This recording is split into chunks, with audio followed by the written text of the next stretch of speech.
I still remember that morning because the coffee tasted wrong. It was one of those quiet winter mornings in Ohio, the kind where the snow makes the whole neighborhood feel hushed and holy. I was standing in my cozy kitchen, wearing my old knitted cardigan, watching the steam rise from my mug, when I realized my phone was strangely silent. No good morning text from my eldest son, no weather alert, no little heart emoji from my granddaughter who texts me every day before school. I tapped the screen, nothing. I shrugged, smiled to myself, and thought, well, Margaret, maybe the phone needs a nap too, but then I tried to pay my electricity bill online. No internet. I grabbed my purse, bundled up, and walked to the grocery store, just 3 blocks past the maple trees and Mrs. Donnelly's house, where she still puts out birdseed every winter.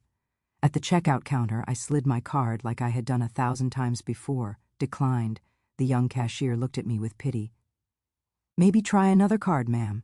I tried all 3. That's when the truth hit me harder than the cold wind outside. My family had shut me off. That evening, my daughter Susan came over with her usual casserole, all smiles and concern. Mom, she said gently, we just think you need help managing things. You forget sometimes. I laughed, a soft laugh, the kind you make when you've lived long enough to know what's coming next. I've raised 3 children, survived a factory layoff in the 80s, buried my husband, and shoveled snow at 5 a.m. for 40 years. Forgetful? Sometimes. Helpless? Never.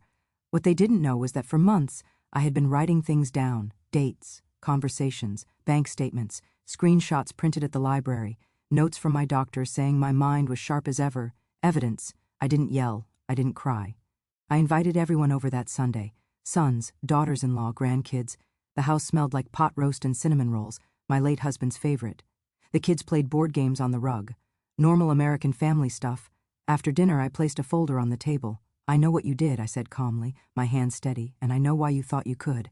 The room went silent. I showed them everything, the control, the decisions made for me, the quiet assumption that old means incapable. My youngest grandson looked up at me and said, Grandma, that wasn't fair.